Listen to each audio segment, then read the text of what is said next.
All right, good afternoon to everyone watching on Facebook Live here at WPTV. I'm Matt Cesney, along with Contact 5 producer Eric Altman. Eric, good afternoon. How's everybody doing out there? Thanks for joining us today, Matt. It's always a pleasure to join you. Yeah, first day of April, and the reason we are on Facebook Live here is we wanted to have a little discussion and a little bit more information for everyone about a story we were running tonight on News Channel 5 at 11, and it regards the Chinese national woman who many people may recall. There she is, Yujing Zhang. 2 years ago, right, Eric? It was 2 years ago that she was arrested for essentially lying her way onto the Mar-a-Lago property during a presidential visit. And the reason we're talking about this today is she is still behind bars in jail, despite her convictions and serving her sentences already. That's essentially it, right, Eric? Yeah, as of this morning, there hasn't been a new filing in her petition on federal court, which we can get to a little later in this conversation. But yeah, it was 2 years ago tomorrow that we broke the story that she was arrested. She was charged with trespassing and lying to a federal agent, in this case, the Secret Service. She essentially said, I recall it originally, she said she was there to visit the pool. And then she said something about an invitation, and one thing led to another, and she ended up facing 2 federal charges. It certainly was a story that drew a lot of interest, a very high profile story. It went national. And there were a lot of questions about it, a lot of mystery to it. And a lot of those questions still kind of are up in the air to this day. Well, because she came with a lot of stuff, right? We should say a lot of electronic equipment. There was a couple of phones. There was a tremendous amount of cash. I say tremendous, right? For me, tremendous. I mean, she had $8,000 in cash on her, but there was interactive brokerage accounts upwards of $40,000. Some of the sophisticated flash drives and things like that. And then it was mentioned in one of these court filings at the time of her sentencing. Not only did Zhang lie to the court, but she also lied to practically everyone she encountered in the United States. So it all kind of spurred on this talk about her possibly being a spy or an amateur spy. Yeah, exactly. It was kind of a question of, was she actually an agent herself, or was she perhaps leveraged by some sort of intelligence officer, as some of the folks we talked with throughout her coverage of her trial and her sentencing had perhaps suggested, or was she simply, what she claimed to be, which was a businesswoman who she thought she had an invitation to attend an event at Mar-a-Lago that was canceled, which is what, that's what the U.S. Attorney's Office pointed out throughout her trial, was that she was told this event was canceled, and then she booked her own flight anyways and came over here and went to Mar-a-Lago on her own. And this was a time when a lot of I want to say well-to-do or wealthy people in China were being courted or marketed to get access to Mar-a-Lago and possibly to the president's inner circle at the time to kind of promote business matters and trade between the two countries. At any rate, she was never convicted of spying. She ended up being convicted of 2 charges: unlawful entry of a restricted building and grounds and making a false statement to a federal officer. So in the end, she ends up getting sentenced. What was it? I think it was 8 months, right? It was 8 months with time served. And at the time of her sentencing, she was convicted in September of 2019. So let's roll back a bit. She was arrested, I think, the last day of March of 2019, went to trial and convicted in September, sentenced in November, given time served. The judge even made a comment to the effect of he assumed that she would be pretty promptly deported after her sentence was up. And she's still being held on an ICE detainer. It's been almost, 17, 18 months since her sentencing occurred? So that's an interesting number, right? Because the U.S. government at the time of her sentencing at that federal court in Fort Lauderdale, and you and I were both there at the time, they were looking for 18 months for her. But the judge, who Roy Altman, who shares your last name but no relation, declined to go that far and gave her, I guess, 2 8-month sentences concurrent. But then, as you said, time served. So her sentence essentially was up a year ago, and she's still behind bars now. But again, all of this talk about her, was she or wasn't she a spy? And that was something that we put a story together on that a while back, right? Yeah, we should play that out. But we did that story. I think it was just over a year ago, Right. and we should definitely play that out for the people who are joining us right now to kind of recap, what we explored with that investigation. Yeah, it'll give everybody a sense of as to what we're talking about and the suspicions surrounding her at the time.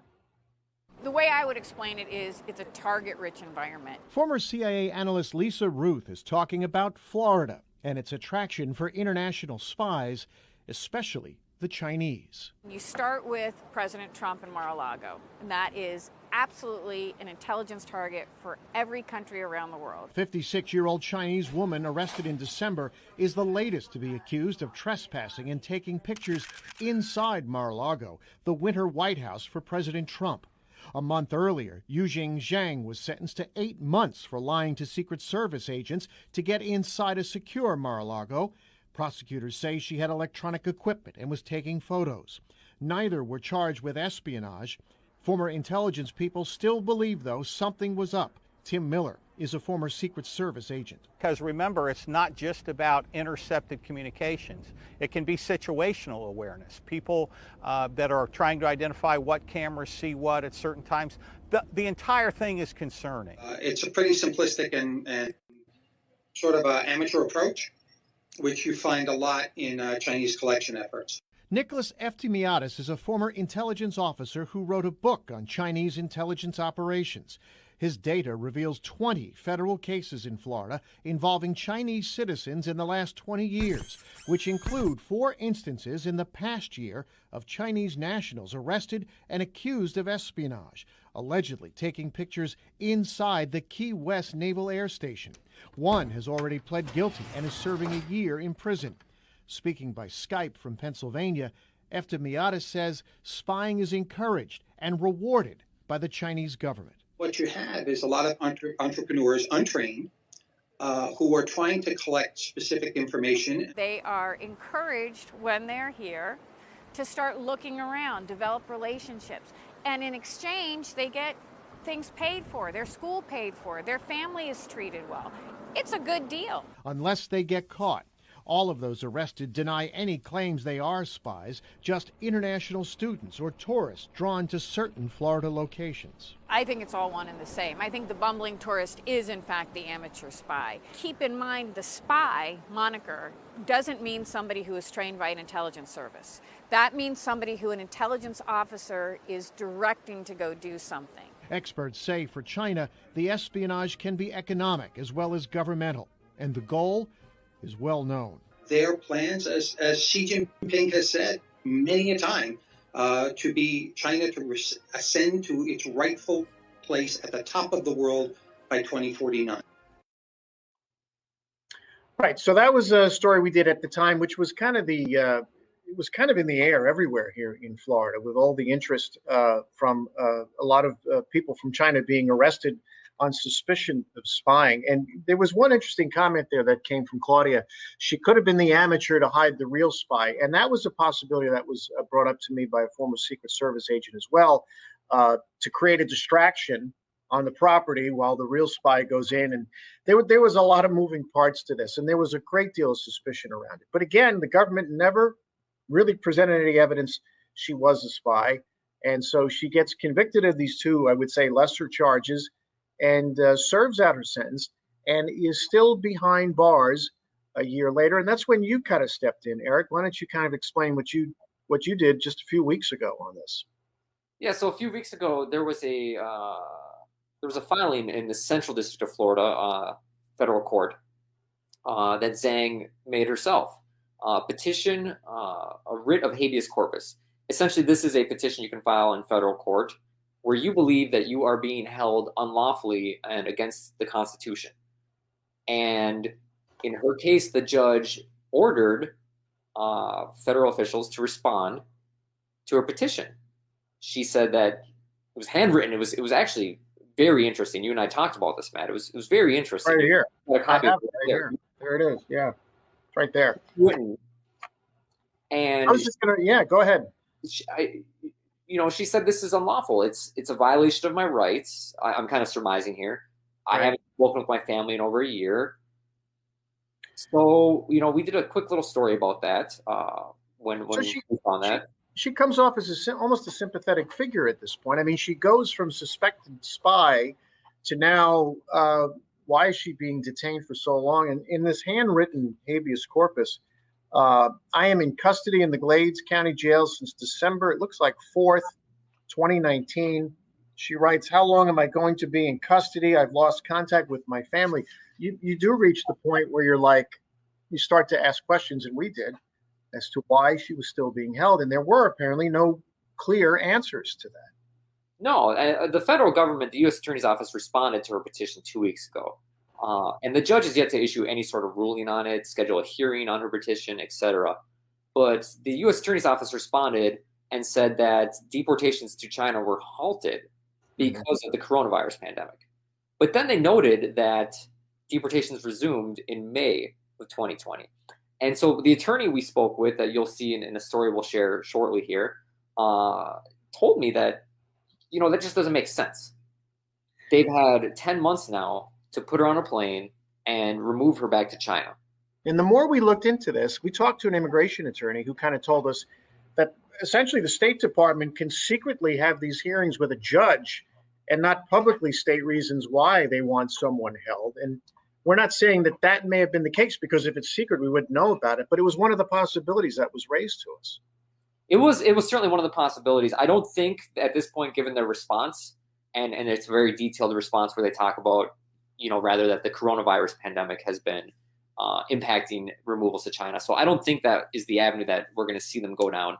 In fact, in their response, they say that they plan to deport her back to China within 8 weeks, and that was filed about 2 weeks ago. So if the U.S. Attorney's Office, has their way, if you will, she will be removed from the country in a matter of weeks. So two things were essentially working against her from what we got from the immigration attorney. One, she's not a U.S. citizen, so she doesn't have necessarily all the rights that a U.S. citizen may have in terms of being detained for no reason at all for an extended period of time. And she didn't have an attorney. And, the way this system, especially the immigration system, is structured, you really need an attorney to navigate your way through the system, especially, when you have a person who essentially wants to be deported. You would think in this current political climate, being deported would not have been a hard thing, both during the current administration and the previous administration. And remember, too, what he told us was that you're not entitled to an attorney in immigration court. So It was almost like she shot herself in the foot, legally speaking, because she chose to fire her public defender. Remember, he talked about this with us. She chose to fire her public defender, which meant that she had to represent herself at trial, which Judge Altman, again, no relation to myself, throughout the trial, you and I were there in the courtroom every day for her hearings, would repeatedly tell her, the public defender is right there, and they're able to assist you if you want an attorney, and she would decline it. And one thing he told us, if you recall, Matt, was that a lot of times in these cases, the public defender will work on the side, on the deportation side of things, so that the removal back to the defendant's home country once their sentence is complete is streamlined, and there's no issues with it. But if you don't have a public defender to help you navigate that on the front end, and then you end up in immigration court and you're not entitled to an attorney, you can see how all this falls apart. Well, even without the attorney at the time of her sentencing, the judge, you and I in the courtroom, everybody else in the courtroom thought, well, she'll be on a plane back home in a week, maybe 2 weeks. We didn't think it would take as long as it did. So you spoke to her directly.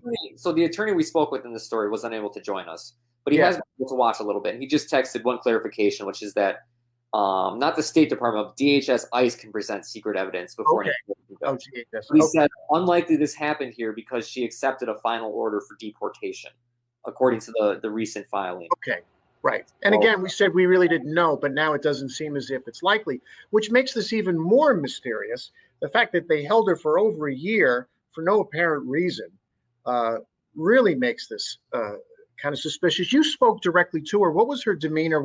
How did she sound to you in the times you spoke to her? She sounded confused. She seemed helpless. She really didn't have an understanding of what was going on.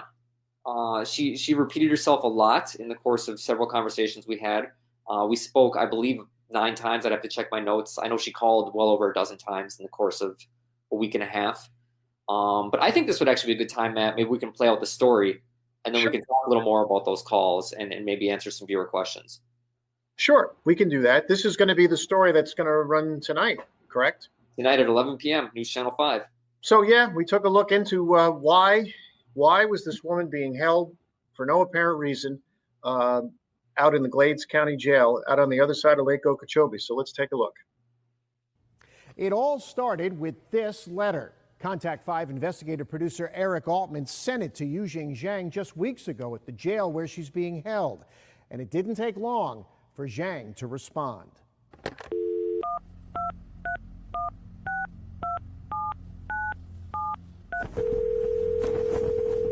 News Channel 5, this is Eric speaking. From inside the walls of the Glades Correctional Facility, the phone is the only way she can reach anyone. Hi, Miss Yujing Zhang. WPTV investigative producer Eric Altman has been taking the calls. In about the last week, she has called over a dozen times. The woman known as the Mar-a-Lago trespasser, Yujing Zhang, is still in Florida and still behind bars, despite already serving her 8-month sentence, which was up in November of 2019. We started wondering why she was still here. So Contact 5 mailed a letter to Zhang asking her to call us, and she did. In over an hour of phone calls, she made it clear she, quote, really needs help. Zhang would not give us permission to record the calls, so we took detailed notes instead. She doesn't know where to turn to. She doesn't understand her situation, and she wants to go home.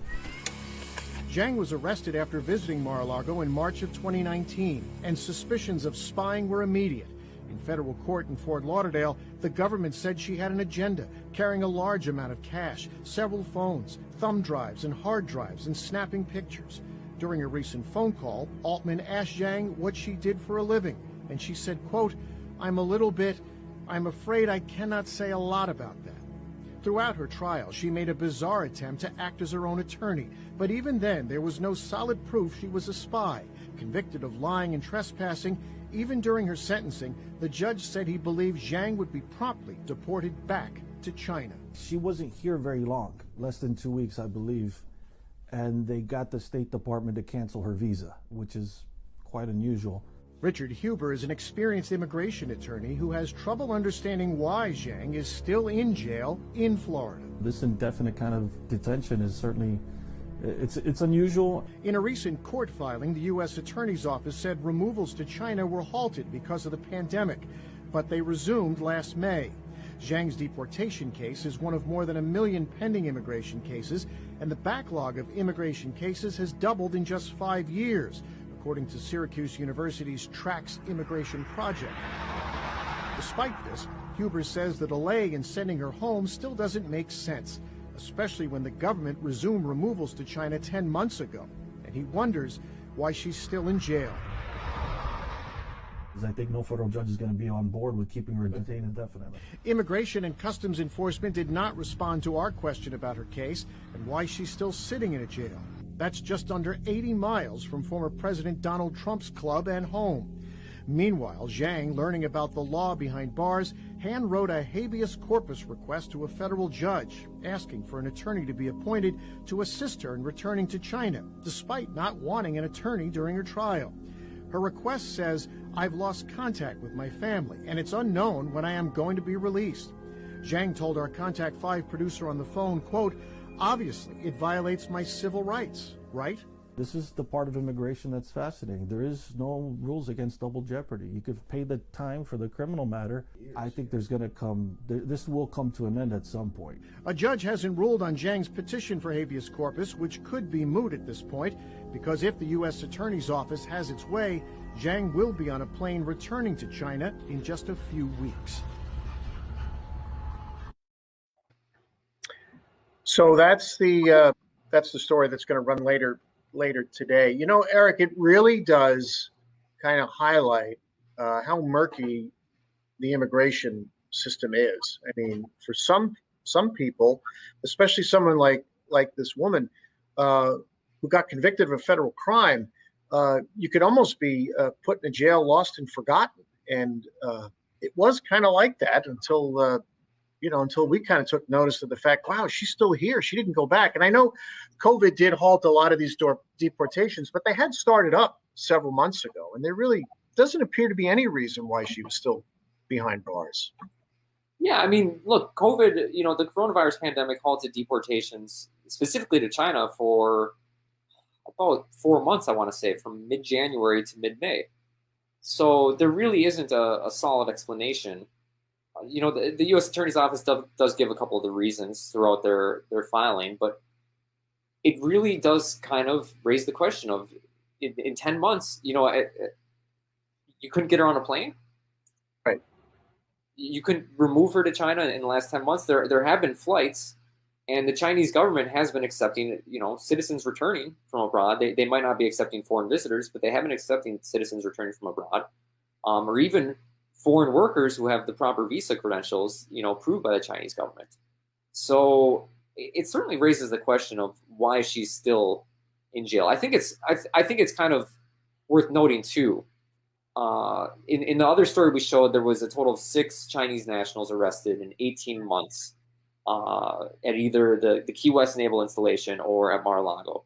She was one of 2 at Mar-a-Lago, and 4 gentlemen were arrested in the Keys in the course of those 18 months. One of those 4 gentlemen pled guilty a couple weeks before her, and the Bureau of Prison Records show that he was turned over from serving his sentence about a week earlier than her. And although we don't know for certain because it's not really a matter of public record, he is not listed as a detainee by ICE, which indicates that he was deported. Right. And I think that goes back to the fact that he accepted a plea deal, which means he was working with his public defender, which gets back to the point of an attorney was there to walk him through on the front end, and likely, and I'm just speculating here, I don't know for certain, but likely help expedite that process. Right. And I mean, there are a few comments here about people, send her back. Why can't we send her back? And we want to point out she wants to go back. And right from the start, right from the trial, it appeared to be the intention of the United States government to send her back. It's just taken way too long. And, as this woman wrote in her handwritten court filing, she's lost contact with her family. In fact, at one point, I think she said some of her mail was still going to the Broward County jail, where she hadn't been held for over a year. So she wasn't getting mail. She wasn't having access to a lot of contact with her family.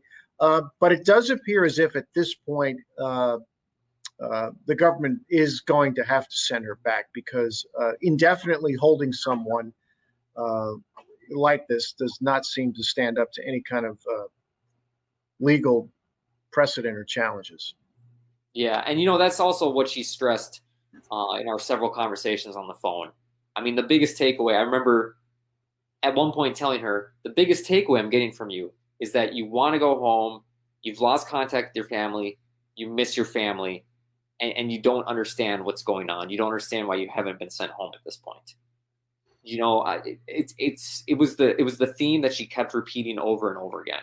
She was asking for help. She didn't understand what she was doing. She didn't understand why she was still in jail. She missed her family. She couldn't reach her family, and she wanted to go home. All right. Well, Eric, good job. Good work reaching out to her and, trying to learn more about her story. As we mentioned, this was terribly interesting to us. It was such a big story when it happened, and most of us were under the impression she had already been sent back to China 12 months ago, even before the pandemic really started to shut things down. But even to this day, she is still sitting in the Glades County Correctional Jail out there on the other side of Lake Okeechobee, and perhaps she will be deported back soon. And then, everybody, including the U.S. Attorney's Office, can finally put this episode behind them. Eric, thanks a lot for doing this. I appreciate it. Yeah, no, thank you, Matt. I appreciate it. I always enjoy joining you. So. All right, very good. Again, anybody wants to see the story again, it is running tonight at 11 o'clock on News Channel 5. Until then, I'm Matt Cesny, and good afternoon, everyone, and thanks for watching.